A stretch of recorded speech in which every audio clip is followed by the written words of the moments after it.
And then Ross just said to me, take your time, there's no need to rush. And I was a bit like, what? I was taken back, didn't know what to say. And he'd done it a couple of times and yeah, it got inside my head.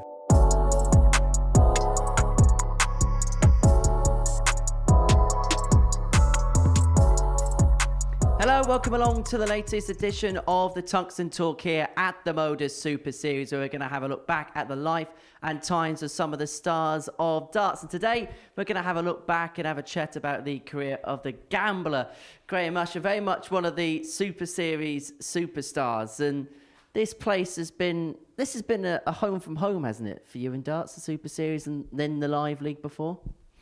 Yeah, definitely kick-started my career again. Get the chance to play on stages and, you know, regular. So yeah, this is where it really sort of kicked on for me. I really feel at home, you know. Let's talk about you and darts and where it first started. When did you first pick up a dart? When were you first introduced to darts? My dad played county darts for Cleveland when I was growing up. So from about 4 or 5 year old, started to throw darts. And really from there, always been playing in leagues from about 16, 17. County, I got picked for Yorkshire. So I've always been involved in darts from a young age. So it's kind of that traditional route then, where you start off young, you play locally, and then you make that way up through the can. You kind of built from there kind of thing. Yeah, got more and more interesting. I mean, there's not as much around then as obviously there is now. So it was more difficult to play then. So yeah, I just enjoy playing again. That enjoyment of playing, particularly playing for a county like Yorkshire, that must have been a real pride, because as everybody knows, Yorkshire alongside Lancashire, if you get into them teams, you can play. Yeah, definitely. When I got the call up, I was made up. It was around about 2007, something like that. Managed to get myself into the A team and sort of stayed there really. I was playing sort of decent darts, and then unfortunately in 2010 lost my dad to cancer. So I sort of stepped back a little bit from darts, lost a lot of interest. But then gradually slowly got back into my lad. Joe was sort of more encouraging to get back into darts, and this is where we are now. Well, Joe, I get the sense that with you and him, it's a real family thing, darts, because he's a handy player in his own right, isn't he? Yeah, he loves the game. He puts so much effort in, he practices daily.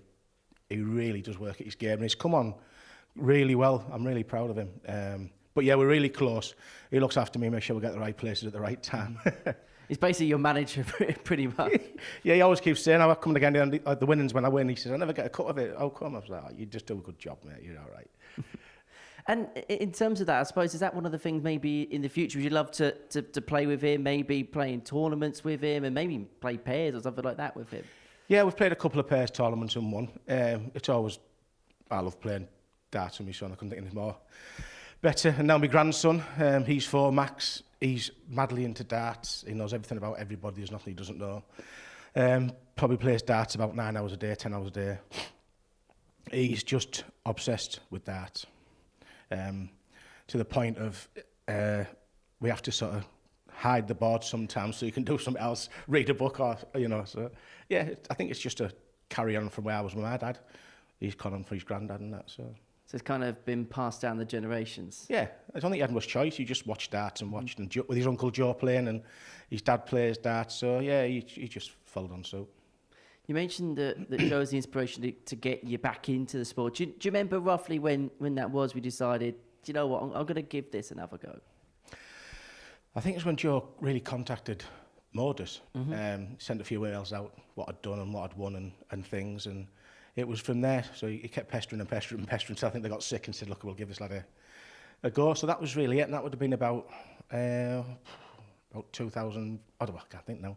But yeah, it was quite a while after finishing, so I had to get the practice in, and like I say, practice with Joe, so it was good. So it's actually more recent than perhaps what we would have initially interpreted it being, because obviously we saw you do things like the BDO World Masters a few years prior to this starting as well. Yeah, that was sort of, got to go to competition, has to go to a qualifier, but like to try and get back in series and try and make a career of it. This is what I say, where it kick-started at MODUS really. So the game was there in 2019, I think that was. And then obviously we had lockdown and then the Super Series. So yeah, it's been hard work, and it is still hard work, but I enjoy it. And if you're enjoying it, you don't mind the travel and stuff. So yeah. Interesting, we've been speaking as well to you about obviously that mix between darts and work life, because you've got a job and a profession that you absolutely love, don't you, working within the NHS. Just tell us a little bit about what you do day to day. I've been with the NHS for about 25 years now. Started off working with theatres, getting the instruments ready for theatres and this kind of stuff. And then stepped back a bit, went into sterile services to sort of clean the instruments, and then took another step sort of back really. So now I'm in stores and we've got a great team down there and they're really flexible with work, so it wasn't as precious as the other two jobs, so it makes it a little bit easier to get the time off to play darts. And I suppose it's a profession as well when you work in the NHS that I suppose you can't really give it up, can you? Just because of what you do and what you go through, and I suppose the impact that your job has on other people. Yeah, also financially, you know, it's taking that big step to say, look, we'll do it full time and take that risk where you know there's a guaranteed sort of wage coming in. And like I say, I love the job, absolutely love it. Great bunch of people I work with, and I don't think I'd really want to sort of give it up. Did you ever contemplate going pro? Was that never an option on the cards for you? No, never. Unless I won something big, you know, and you had the backing and, you know, the financial side was okay. But no, I'm quite happy doing what I do. It's tough, but I enjoy it. And I suppose as well, we've spoken to a lot of players about it. Sometimes is it nice to have that mix between playing darts, and when you're playing darts, you're going there to enjoy it, that you haven't got that pressure to hit a double 10 for X amount of pound in the pocket, and then you know, right, I can enjoy that, and then when I'm not playing darts, I can go back to a job that I absolutely love. Is that the perfect balance for you? It is, yeah, definitely. Not having that pressure, like I say, to need to win the money. You know, everyone's here to win. But it's just nice knowing that, yeah, it's a bit of a break from darts, back in with the group of people at work, like I say, get that good banter and humour back, and it's just back to normality, really. I really enjoy it. Let's talk about you and your game, because you're a quick thrower. Was that just something instinctively you just picked it up and it just the rhythm came that way? Yeah, basically, it was just pick a dart up and throw them. And when you feel relaxed, if they're going well, you just get quicker and quicker and quicker. So, yeah, I don't really know why I throw fast. It just feels comfortable. I don't like time to think. That's the thing. If I think, I'm no good. Think is terrible for dart. Think is terrible. And we've seen, particularly when we saw you in the previous studio in Southampton, the ambidextrous nature of it, because you can throw a mean dart with your right hand as well, can't you? Yeah, more so for doubles, not just like constantly playing, but if I'd cover double, like say 16, it's easy to open the bed up with that hand, and I've done it a couple of times in competition. It didn't go down very well, so I tend not to do it now. I was going to say, so it's not going to happen here. We're not going to see it in the Graham. Well, you never know, but it's different when the cameras and that are on you and a bit more pressure. You know, if it goes over you look a bit of a fool. But I do practice right-handed quite a lot, yeah. It's interesting because I suppose darts, that's never quite happened. But you look at snooker, for example, Ronnie O'Sullivan is more than happy to, if he doesn't like the certain approach with one hand, he'll play it with the other. And I think Judd Trump does it sometimes now as well, where if he doesn't like a shot in his left hand, he'll play it in his right hand. It's interesting, it's never really happened in darts, has it? No, I think you've got a bit more of room for error on the snooker table with a dartboard if it comes off, or, you know, it's a bit sort of dodgy. But I do play right-handed. But like I say, I don't know if it'll show me. You never know. It's not one for this particular stage or this. Maybe just local league. Fair enough. And in terms of locally, do you still play a lot of that now, or is it kind of reserved for the top level stuff? Yeah, I've signed back on a Monday night for a team I used to play with the Sun in Scarborough. So I've been to a couple of times, but again, it's when you're getting back from weekends and then back out on a Monday if you've got tours on or stuff like that. So I don't play as much as I'd like to, but again, I like going out playing darts with the people that I sort of start playing with. But I want to talk about what I suppose for a lot of us would be conceived your breakthrough moment when you played at the BDO Masters back in 2019. Yeah, I went down to the qualifiers for that again. That was my lad sending me down there when I didn't really want to go. Managed to qualify in the last game against Wesley, which he was seeded number 1, so it was nice to get the scalp with Wesley. And then, yeah, down to the Circus Tavern, which was, you know, well, it still is an iconic venue. Always wanted to play there. Really enjoyed it, yeah. Managed to get to semi-finals, I think it was. Good run, yeah, it was enjoyable. What was that like playing in front of the TV cameras for the very first time? I really didn't mind. Thinking about it, the build-up to it, I was a bit nervous. But once you get on there, you forget and you play your game. But yeah, what a great experience it really was. At the time, could you imagine that was going to be a precursor of what's to come? Or did you think possibly that was maybe your one moment in the spotlight, your 15 minutes of fame in darts? I didn't really think, no. It was just, that was like I said to you, a springboard then, to push on. Let's say we had lockdown, and then Joe was trying to get me onto the online stuff. So I didn't really have time much to think after that, because there wasn't a great deal happening. So, but yeah, it's been a springboard, and hopefully there's a few more years left. Let's talk about this place then. Let's talk about the Super Series, the Lively, because that really was, I suppose, the making of Graham Usher as a player, wasn't it? Definitely, yeah. At the old venue, especially. I think I had one of my best games down there, the 4-ton finishes and the 9-darter. So that was nice to have, and it just builds your confidence when you're playing well, when you're playing regular. And then this venue's been fantastic. It is a great venue, so yeah, enjoying it. You mentioned Joe was pestering the selectors with emails, trying to get it. Do you remember when you first got the invitation to play the first time down in Southampton? Yeah, I think it was down with Carl Wilkinson, and I was like, I don't know where I'm going, and then the venue, it was difficult to find, wasn't it? It was a little office block down the back, wasn't it? Yeah.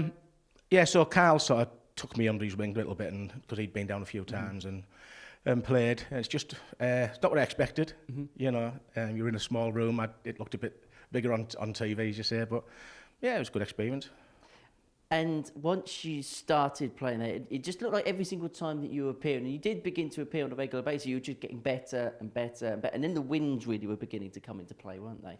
Yeah, and I think the first couple of times down, I struggled to get out the groups and things. But again, it's more experience once you get used to the environment and what's happening and getting used to playing early, because that was a big thing as well, playing so early.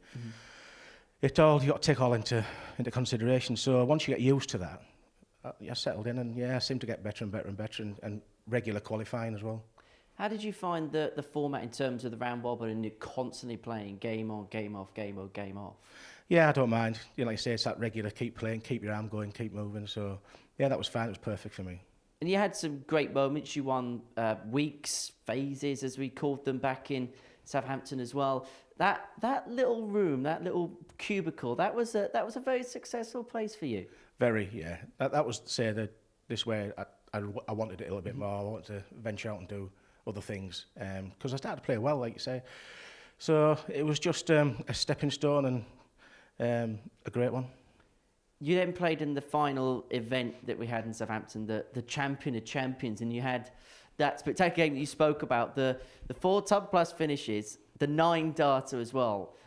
And I think people forget that you actually trailed in that match. You got to a slow start in that particular contest. And then when you're in that zone, you must have felt like there was a burst where you must have felt untouchable in that contest. The finish, which sort of kick-started it, really, the 9-dart, I think it was. And then after that, like you say, the confidence was just building. I think I could have closed my eyes, they were going to go in. And then, obviously, we moved from Southampton, and then we come to Portsmouth. And you actually played, because we had that overlap, didn't we? So the first 5 weeks were played in Southampton, then we moved here midway through the first series. And you played the first full week that we had here at the Live Lounge. Do you remember walking through these doors the first time, and what the feeling was like when you did? Yeah, obviously a lot bigger. Having the stage there, yeah, it was good to have that sort of more professional feeling about it. You felt you're going into a venue and things. So again, just like I said before, it's a great venue, and it's just getting bigger and better. And then to win that first week, how did that feeling of winning that first week compared to the wins in Southampton? All good. For me, winning anyway is special. So yeah, it was just nice to get into a new venue and settle in straight away. So yeah, I think I have done. And then comes Champions Week in series. You knew I was going to go there. You knew I was going to go there. Let's talk about that. First of all, what was the experience like? Because it was the first ever one that we had in this format. The first time we were playing for mega money, £20,000 as it was at the time. Did it feel a little bit different compared to other regular weeks you played in the past? Well, yeah, obviously with the financial side of it there, and there was a crowd, a bit bigger crowd than we've had. So there was a little bit more pressure there. But going into the final, I felt really good. It just never clicked. Conan played well, finished well.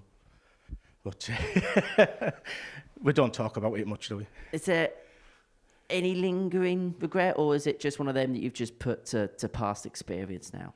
No regret at all. I went up there and threw my darts the best that I did at that time. So, I didn't get many chances going, looking at, missing doubles and that kind of thing. Conan he played the better darts and he deserved to win.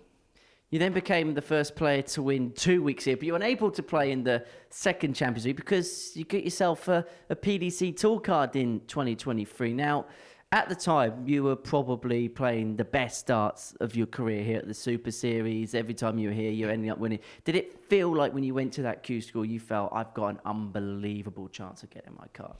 Yeah. Going down there, it's the first time that I've gone feeling I'm going to get the card. And the first day, I secured it sort of the first day, really.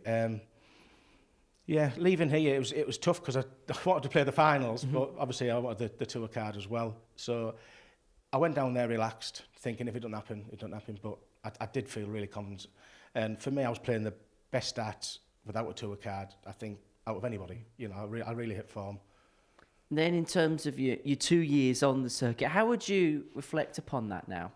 I'm glad I did it, but it's tough.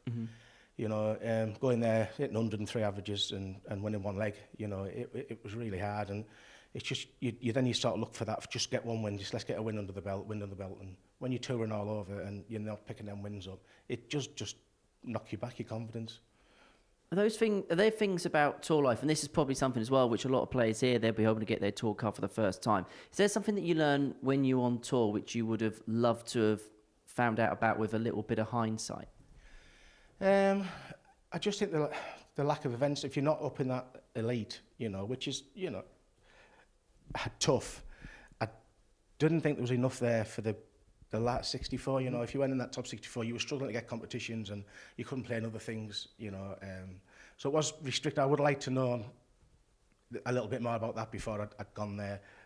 If you weren't up there, you were going to struggle to get into other competitions. But look, I'm glad I've done it. It was a great experience, met some great people, made some good friends, so yeah, all good. What was the World Series finals like? I was overwhelmed, I was fine, till I got on the walk-on, I got to the stage and I just looked at the sea of orange. I was just like, wow. The feeling was amazing. Probably one of the best feelings that, even played in the World Seniors final, that at the World Series was phenomenal. So let's talk about dropping off to us. You mentioned you went to the qualifier for the World Series. You qualified for that, and then I suppose there's an argument that you've kind of got a bit full circle. Your first TV appearance was the World Masters at the Circus Tavern, then you're playing at the World Seniors Championship at the Circus Tavern. In terms of that tournament, how do you look back on that now? I had the qualifiers. There was 5 qualifying rounds which I scraped through, and then came down with not a lot of expectation really, because the game wasn't in a good place coming after there wasn't a tour card and things. So I just went down there relaxed and went under the radar, which was quite nice, and got to the final, but again, never performed in the final. I came to choke on the finals, but great experience. They loved the walk-on, the Bon Jovi, Living on a Prayer. Yeah, they seemed to. Definitely got the crowd going. A few people said it was a great walk-on, because I was going to change it for the Gambler, but it just didn't have the crowd, so we stick with it now. Yeah. You certainly made the most of your matches on the Circus Tavern stage. I'm going to go there. First of all, I'm going to ask about the game against Leonard and basically everything that happened in that game from your perspective. I think it was a bit sort of blown out of our proportion. As I went to throw, I thought it was my off and it wasn't. And as I turned to the table, Leonard sort of cut me off a little bit, really. So I just waited till he went, but it looked worse than what it was. It was fine. You shook hands upstairs and stuff, and there was no bad feeling there. No, it was all right. And then I'm going to ask about the final against Ross. Again, was that another one where a mount was kind of made of a molehill, in your opinion?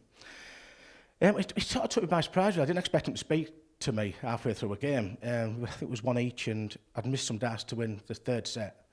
And I could see Joe in the corner just saying, step back a little bit, have a slow down. And then Ross just said to me, take your time, there's no need to rush. And I was a bit like, what? I was taken back, didn't know what to say.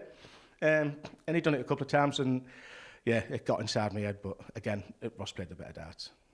Let's talk about the future. I can imagine being successful here in this building is going to be high up on your radar in 2025. Definitely. I'd love to come back and win an event, the series. So yeah, that'd be up there with the things I've done. So I'd love to win. Anything else to tick off the bucket list this year? No, not really. No, just going to tick each sort of game, match, whatever as it comes. Not overthink anything, and enjoy. Well, Graham, it's been great to get to know you, to get to talk about your career and your life. Really do appreciate your time. Thank you for watching the Tungsten Talk here at the MODUS Super Series.